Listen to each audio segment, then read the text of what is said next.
When the video begins, the camera zooms slowly into the school hallway where students stand frozen, whispering in shock. A girl's broken glasses lie on the floor.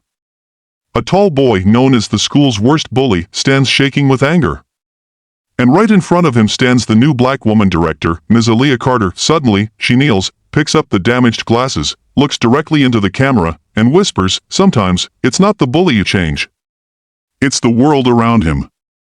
The screen cuts to black. The story begins. When Ms. Aaliyah Carter first stepped through the gates of Ridgewood High School, people stared as if someone had walked in wearing the sun. She carried her leather folder close to her chest, her shoulders straight, and her smile warm but firm. As the first black woman director the school had ever appointed, she knew eyes would follow her. But she wasn't prepared for the silence, the heavy, suffocating silence filled with doubts, assumptions, and whispered judgments. Some students admired her instantly.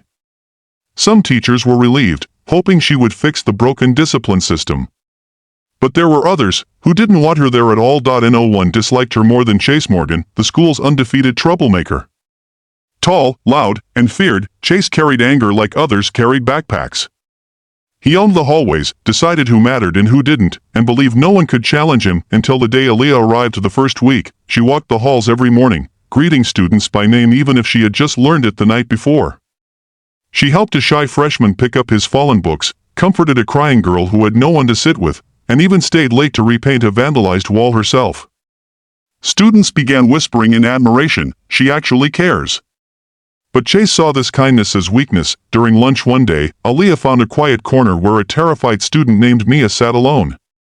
Mia was new to the school and rarely spoke. She kept her hair tied back and her head low, desperately trying to go unnoticed. Aaliyah sat beside her without asking, telling her gently, "You don't have to shrink to fit into anyone's expectations." Mia's lips trembled. She whispered, "Chase, he said he's going to make sure I regret coming here." Aaliyah's eyes softened, but something cold and sharp flickered inside her, a protector awakening. The next afternoon, it happened. The hallway was packed. Lockers slammed. Students rushed.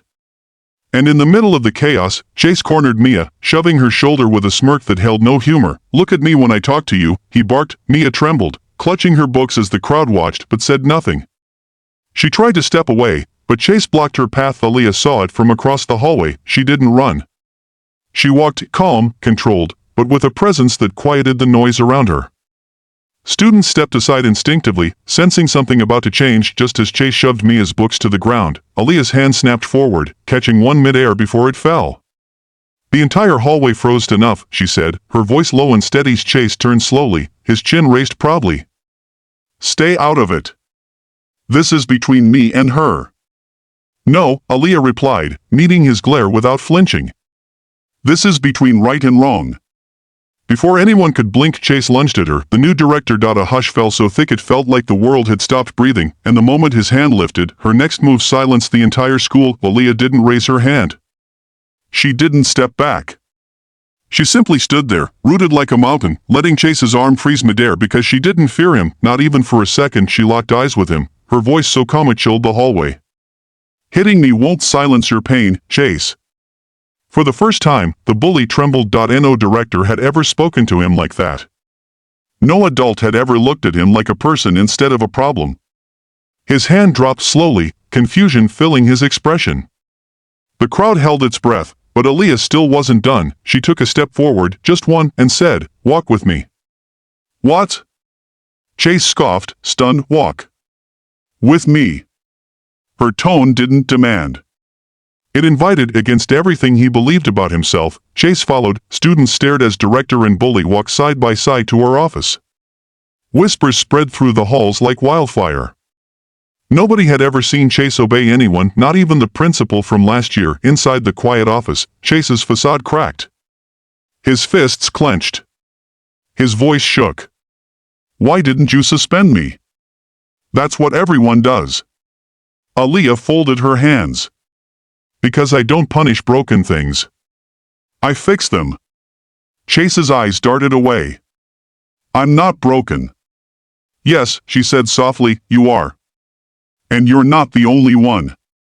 Bit by bit, Chase's story spilled out. The mother who worked double shifts and still couldn't pay rent, the father who left when he was 7, the pressure to be tough because someone had to be, the bruises he hid, not from fights he caused, but from the ones he endured at home. Aaliyah listened without interrupting once. When he finally stopped talking, tears streamed silently down his face. She offered him a tissue, nothing more, nothing less. Chase, hurting others won't heal your own wounds. But I believe you can be more than the boy people whisper about. I believe you can change. For the first time in years, Chase didn't feel like a monster. He felt like a child who desperately needed someone to choose him. Aaliyah placed the broken glasses she had picked up earlier onto the table. These belong to Mia. Tomorrow, you are going to apologize. Not because you're forced to, because you're ready. Chase nodded, swallowing hard. The next morning, the school watched something unbelievable. Chase stood in front of Mia in the cafeteria. His voice shook, but he spoke clearly. I'm sorry for everything. Mia blinked, surprised, then smiled gently. The crowd whispered, moved by what they were witnessing. Aaliyah watched from the corner, proud but quiet. She didn't need applause. She had done what she came for, to teach the school that true strength isn't in intimidation, but in compassion. By the end of the month, Chase became a different student, softer, kinder, even protective of others. Mia gained confidence, finding her voice.